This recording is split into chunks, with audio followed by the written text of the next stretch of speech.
Hello everyone, welcome to my channel. तो आज हम कवर करेंगे CA inter income tax case base number 20।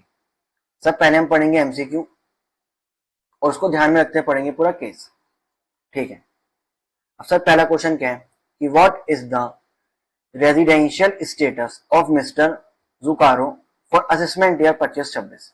तो कोई इंडिविजुअल है, मुझे उसका रेजिडेंशियल स्टेटस निकालना है।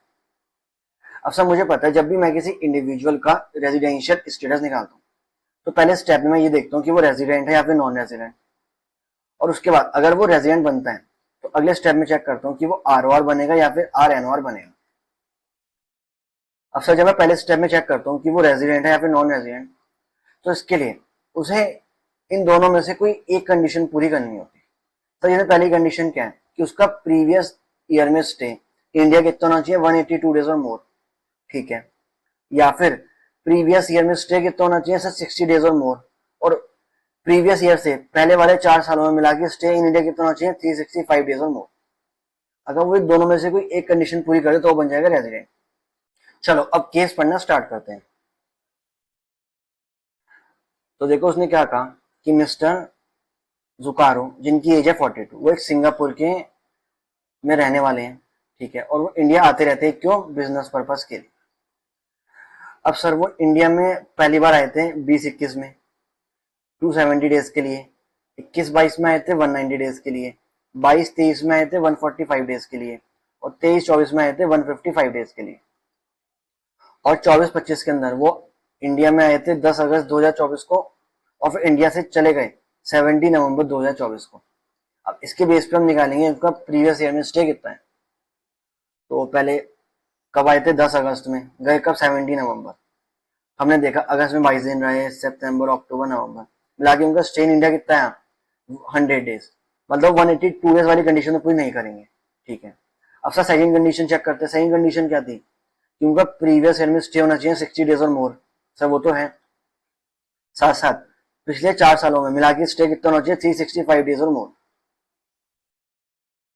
तो पिछले 4 साल कौन से होंगे, देखो हम 24-25 से पहले वाले 4 साल कौन से होंगे, 23-24, 22-23, 21-22 और 20-21। ठीक है। इन सबका स्टे गिवन था, इन सबको ऐड करा 760, मतलब 365 डेज और मोर हो गया।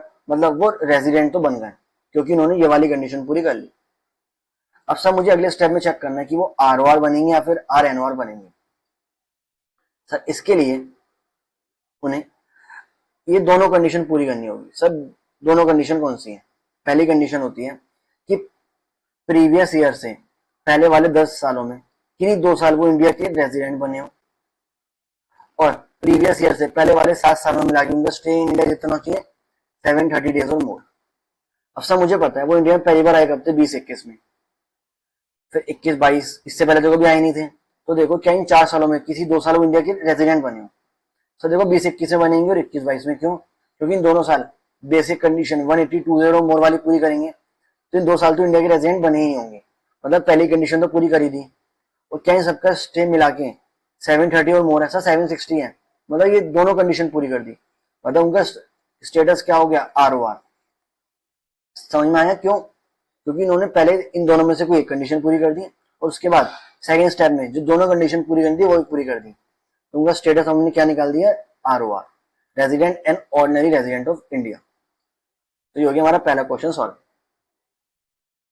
अब सर अगला क्वेश्चन क्या है कि assume for the purpose of answering this question only, मतलब सेकंड क्वेश्चन के लिए मान के चलो कि उनका स्टेटस नॉन रेजिडेंट कर दो। अच्छा, हमने निकाला भी क्या था स्टेटस, आरओआर, और वो कह रहा है सेकंड को सॉल्व करने के लिए अब मान के चलो उनका स्टेटस क्या है, नॉन रेजिडेंट। ठीक है, चलो मान लिया। Would the income of 8,75,000 earned through activity of procuring raw material for manufacturing unit in Singapore be taxable in India? Sir कौन सी इनकम की बात कर रहे हैं, कहाँ है, पहले ढूंढते हैं। देखो ये रहा, हमने पहला पैरा पढ़ लिया और हमारा काम भी हो गया। अब चलते हैं अगले पैरा की तरफ। उसने क्या कहा, मिस्टर जुकारो के पास एक मैन्युफैक्चरिंग यूनिट है सिंगापुर। ठीक है। He basically comes to India for procurement of raw material. वो इंडिया क्यों आते हैं, सिर्फ रॉ मटेरियल खरीदने आते हैं। He has appointed mister Manish as a dependent agent in Mumbai who procure raw material from India. and then export to Singapore to its manufacturing unit and then sell the finished product there. An income of 875 was received in Singapore out of this activity in previous year 24-25. अब देखो नीचे question में वो इसी income की बात कर रहा था कि ये जो उसने इनकम कमाई क्या ये इंडिया में टैक्सेबल होगी अगर उनका स्टेटस क्या है, नॉन रेजिडेंट, और वो इंडिया में आके सिर्फ क्या करते हैं, इंडिया में आके सिर्फ रॉ मटेरियल खरीदते हैं और उसे बाहर लेके चले आते हैं और इंडिया में और कुछ नहीं करते। ठीक है, अब सर पहली बात तो अगर आप ये चीज ध्यान दो, यहाँ पे उसने नॉन रेजिडेंट क्यों कहा, क्योंकि सर अगर वो ये चीज नहीं कहता तो उनका स्टेटस क्या था, आरओआर। और आपको याद हो हमने ये चीज पहले भी कवर करी है कि जो आरओआर होता है उसकी कोई भी इनकम हो, सारी इनकम इंडिया में टैक्सेबल होती है। तो अगर वो ये लाइन नहीं कहता कि उनका स्टेटस एनआर मान लो और सिंपली कहता बताओ क्या इनकम टैक्सेबल होगी, तो हम कहते पहले क्वेश्चन में उनका स्टेटस क्या था, आरओआर, तो कोई भी इनकम हो इंडिया में टैक्सेबल होगी। बट अब यहाँ पे उसने क्या कह दिया, उनका स्टेटस क्या है, एनआर, नॉन रेजिडेंट। तो नॉन रेजिडेंट केस में सिर्फ इंडियन इनकम इंडिया में टैक्सेबल होती है, सिर्फ इंडियन इनकम इंडिया में टैक्सेबल होती है। अब सर इंडियन इनकम बेसिकली कौन सी इनकम होती है, जो या तो रिसीव इन इंडिया हो या फिर अक्रू इन इंडिया हो।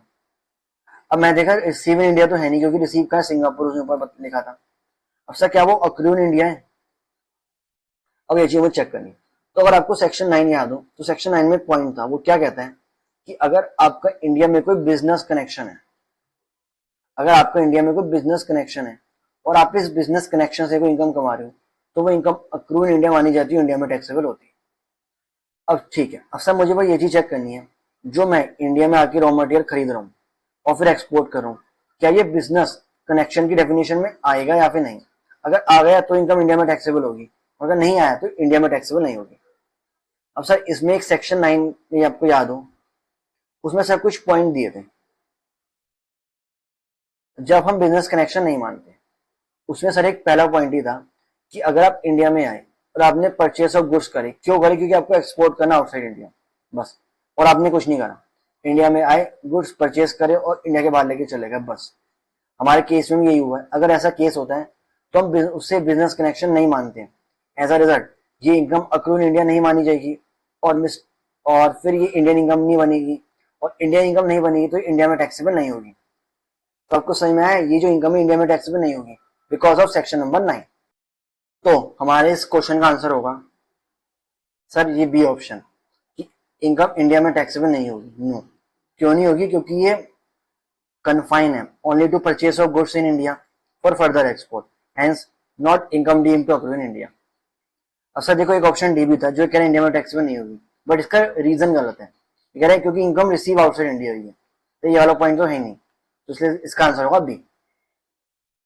अब चलते हैं सर थर्ड क्वेश्चन की तरफ, वो क्या कहते हैं, would income arising from transfer of residential property in Indore is chargeable to tax in India in hands of mister Sukaro, if yes तो उनका कितना कैपिटल गेन होगा। तो सर ऊपर कोई हाउस का ट्रांसफर करा होगा, उसमें मुझे कैपिटल गेन कैलकुलेट करना है। अब सर देखो मैंने पहला तो पढ़ लिए सर, यहाँ तक कोई तो ट्रांसफर तो आया नहीं था, तो हो सकता है थर्ड हाउस, तो देखो शायद यहाँ पे हो, हमने यहाँ तक पढ़ लिया था। अगला क्या है, he had purchase a house property for 17,50,000 इन इंदौर। अच्छा ये वाला घर है, कब, अप्रैल 2020 में। On getting an attractive deal in November 2024 he sold the house property for 26,25,000 और उन्होंने ब्रोकेज भी पे करी थी 2% की। इसके अलावा मिस्टर जुकारो के पास एक एग्रीकल्चर लैंड भी है जो ने लीज आउट करी है टू टेनेंट को। टेनेंट उस पर क्या करता है, कुछ एग्रीकल्चर इनकम कमाता है, और इसके अलावा उनका शेयर उनको कितना मिलता है, शेयर जो टेनेंट उन्हें कितना शेयर देता है, 6,50,000 का, जो एग्रीकल्चर इनकम कमाता है वो मुझे 650 उन्हें देता है। इसके अलावा सर मुझे कॉस्ट इन्फ्लेशन इंडेक्स दिए हैं, सर क्यों दिए होंगे, कैपिटल गेन निकालने के लिए। बट अगर आपको ध्यान दो हमने ट्रांसफर कब करा है, सर नवंबर 2024, और आपको याद हो एज पर एक चेंज है कि 23 जुलाई 2024 के बाद जो ट्रांसफर होते हैं सर वहां पे मुझे इंडेक्सेशन नहीं मिलता है, तो इंडेक्सेशन नहीं मिलेगा सो ऑब्वियस तो ये वाला पॉइंट तो वाले बेकार हो गया। जब हमने ट्रांसफर 23 जुलाई 2024 की बात करें तो मैं इंडेक्सेशन तो मिलेगा नहीं, तो एक कॉस्ट इन्फ्लेशन इंडेक्स बेकार हो गया। और सिंपली कैपिटल गेन की कैलकुलेशन करते हैं। सबसे पहला सर सेल कंसिडरेशन कितना है, 2625, उसमें ट्रांसफर एक्सपेंस कितना माइनस करना है, 2%, और फिर कॉस्ट कितनी है, 17,50,000 है। इसको ध्यान में रखते हुए सो सबसे पहले सेल्स कंसिडरेशन 26 25, इसका 2% निकाला ट्रांसफर एक्सपेंस जो हमने एक कमीशन पे करी थी, ये आपकी नेट कंसिडरेशन। इसमें से माइनस करा कॉस्ट ऑफ एक्विजिशन 1750,000, ये आपका कैपिटल गेन। तो इस देखो ये रहा कैपिटल गेन, ये आई हमारी अमाउंट, तो आंसर हो गया डी। तो इस तरह हमारा थर्ड क्वेश्चन भी सॉल्व हुआ। अब सर फोर्थ क्वेश्चन क्या है, would income earn from agriculture land given on lease is taxable in hands of mister Zukaro. अब जुकारो ने क्या करा था, यहाँ पे एक लैंड थी, वो जो लैंड थी आगे किसी को रेंट पे दी, अब वो बंदा उस पर एग्रीकल्चर एक्टिविटी करता है, उससे इनकम कमाता है और एक शेयर होने देता है, मतलब यहाँ से वो रेंट की इनकम ही कमा रहे हैं। तो क्या ये रेंट कमा रहे हैं जुकारो, क्या ये टैक्सेबल होगा या नहीं? सर इसके लिए सिंपली चेक करना है क्या ये एग्रीकल्चर इनकम भी है या नहीं। अगर एग्रीकल्चर इनकम है तो एग्जाम्प्ट होगा, अगर नहीं है तो टैक्सेबल होगा। अब सर इसके लिए एग्रीकल्चर इनकम की डेफिनेशन आपको याद हो, उसमें क्या आता है, मानो आपके पास कोई लैंड है, आप वो लैंड आगे रेंट पे दो, और आगे रेंट पे क्यों दे रहे हो, क्योंकि आने अगला बंदा उस पर कुछ एग्रीकल्चर एक्टिविटी करेगा। सही एग्रीकल्चर इनकम की डेफिनेशन में आता है, और यहाँ पे जुकारो ने यही करा है, मतलब ये एग्रीकल्चर इनकम हो गई और ये जुकारो के हाथ में एग्जाम्प्ट होगी। उसका आंसर होगा A, no such income is exempt. क्यों? क्योंकि ये एग्रीकल्चर इनकम है। तो इस तरह मेरा फोर्थ क्वेश्चन भी सॉल्व हुआ। तो आई होप आपको अच्छी तरह समझ में आया होगा, और अगर आया तो प्लीज कमेंट सेक्शन में चीज मेंशन करना। And thanks for watching.